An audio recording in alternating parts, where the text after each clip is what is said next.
Hola a todos, bienvenidos al vídeo tutorial del módulo 8, el primer vídeo tutorial de la unidad formativa 1, y nos vamos a centrar en el núcleo formativo 1, en qué son las habilidades sociales.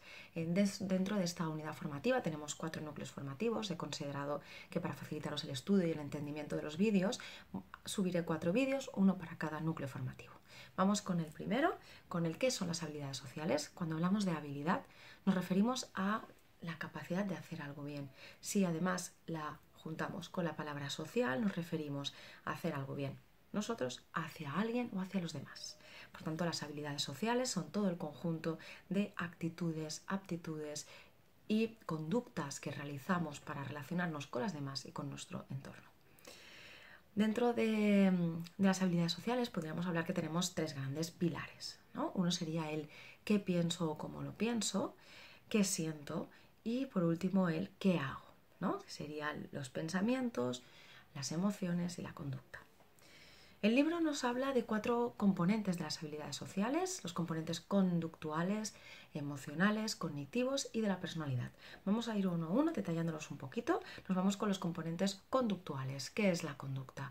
Es aquello que observamos fácilmente de otra persona, que nos da información sobre esa persona. La conducta es el acto de manera de comportarse que tenemos ante las diferentes situaciones de la vida. ¿Vale? Dentro de componentes conductuales también nos habla de la comunicación, y dentro de comunicación me voy a detener en los estilos de comunicación, el estilo asertivo, el estilo agresivo y el estilo pasivo. Si los colocáramos en una línea recta, situaríamos en medio al estilo asertivo y a los laterales al pasivo y al agresivo.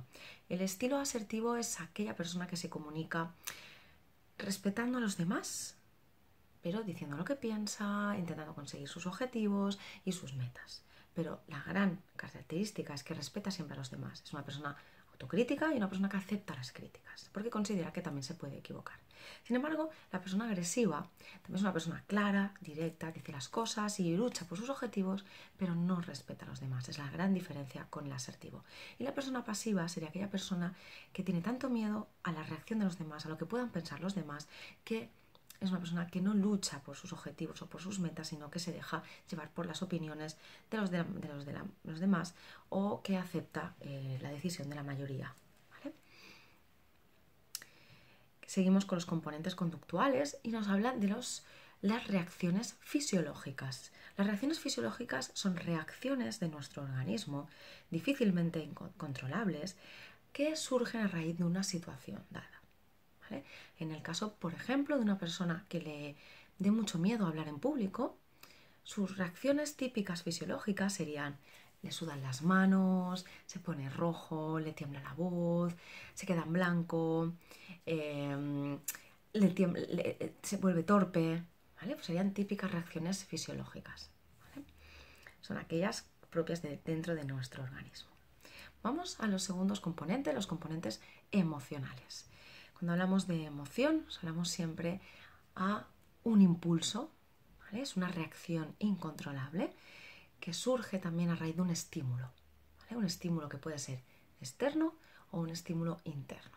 Si hablamos de estímulos externos, hablamos de todos aquellos estímulos provenientes del exterior que captan nuestros sentidos, cualquiera de los 5 sentidos, que a través de los nervios llegan al cerebro, y allí en el cerebro se procesa y se produce una reacción, en este caso una emoción.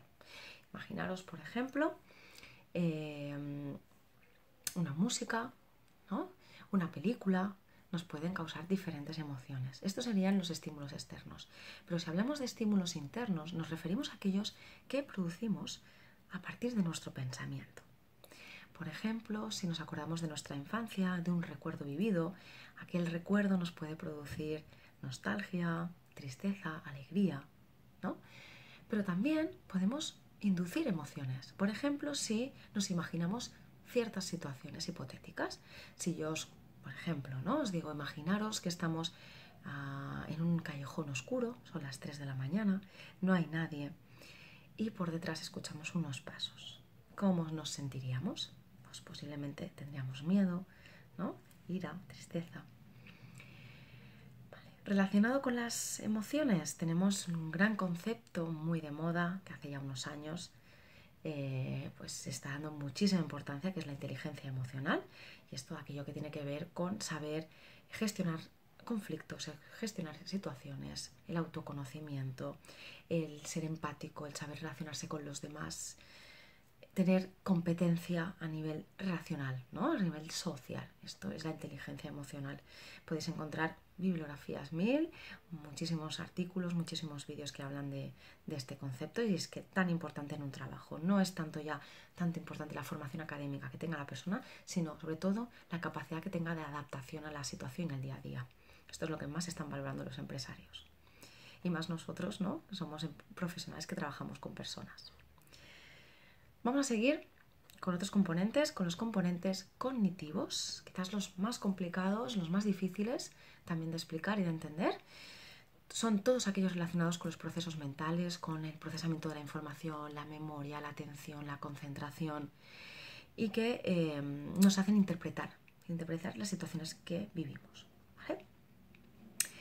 Me voy a detener en un modelo de cognitivo de Lizzie-Beck, porque aquí nos hablan de las distorsiones, que es donde quizás, bueno, es un poquito el contenido, uno de los más complicados del tema, ¿no?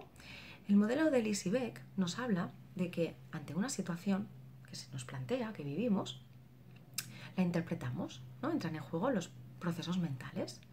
Esta interpretación da fruto a unas emociones, y la unión de la interpretación mental y las emociones van a desencadenar una conducta. Por tanto, la conducta va influida de estos procesos mentales, de esta interpretación y de estas emociones. El problema surge cuando la interpretación que hacemos de la situación no se ajusta a esa situación, ¿no? No es objetiva, no es real. Y lo que a veces hacen las personas es añadir elementos de connotación negativa. Y aquí es donde tenemos las distorsiones. En el núcleo tenéis una serie de distorsiones. Quedaros sobre todo a la hora de estudiar con el nombre y el ejemplo para que podáis asociarlo bien, ¿no? Aquí, por ejemplo, tenemos la distorsión de la interpretación del pensamiento. Es cuando, por ejemplo, estamos viendo a dos personas que hablan, cuchichean en la oreja. Algunas de esas personas pensarán, uy, están criticándome seguro, están hablando mal de mí. Bueno, esto es una distorsión, porque no tenemos datos suficientes que justifiquen o que respalden esa interpretación que hemos hecho ante esa situación vivida, ¿no? Y observada. ¿Vale? Tenemos diferentes interpretaciones. En el caso de que tengáis dudas de algo que he explicado, de algo que no he explicado, no dudéis en plantear vuestra pregunta en el foro. Y vamos por último a la personalidad, ¿no? Que aquí también podríamos incluir un vídeo solo de personalidad. La personalidad es todo aquello que define a la persona, dejando al margen su estado físico, ¿vale? Es decir, su físico no tiene nada que ver, el físico, con la personalidad.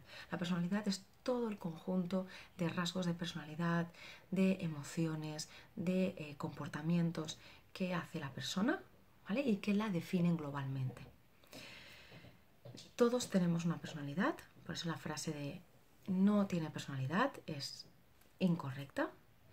Podemos decir que una persona es influenciable, es una persona pasiva, una persona que no tiene criterios. Por tanto, podríamos decir que es una persona con esas características de personalidad, pero nunca que no tiene personalidad.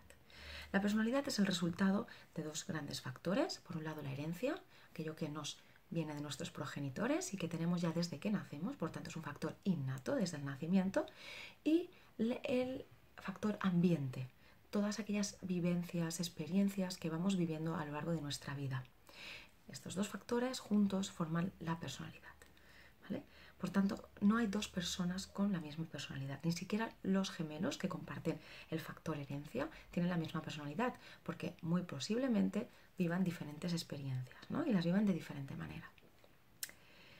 Dentro de personalidad nos hablan de los conceptos autoconcepto, autoestima, los conceptos que, bueno, que si tenéis alguna duda ya sabéis, pero bueno, yo creo que son bastante conocidos. Recordad que el yo pueda decir, por ejemplo, que tengo aspectos de mí que no me gustan y que quiero mejorar, no quiere decir que tenga un mal autoconcepto de mí, sino al contrario, que tengo un concepto autorrealista, ¿vale? O sea que no es malo reconocer cosas que no nos gustan, elementos que no nos gustan de nosotros, al contrario, es positivo porque el reconocerlo nos permitirá poderlos mejorar. Y por último nos vamos a los mecanismos de defensa de la personalidad, que diréis, bueno, no los juntéis con distorsiones, no tienen nada que ver, que pueden a veces confundirse. Los mecanismos de defensa son todas aquellas herramientas, recursos que utilizamos inconscientemente las personas ante situaciones que las consideramos como amenazantes, es decir, en las cuales podemos salir dañados. ¿No? Entonces utilizamos una serie de recursos, algunos positivos y otros no tan positivos, no tan adaptables. Dentro de estos mecanismos identifican 3 tipos: los mecanismos de adaptación, los mecanismos de evitación y los mecanismos de distorsión. Los primeros, los adaptativos, son aquellos positivos que nos ayudan realmente a adaptarnos correctamente a la situación, ¿vale?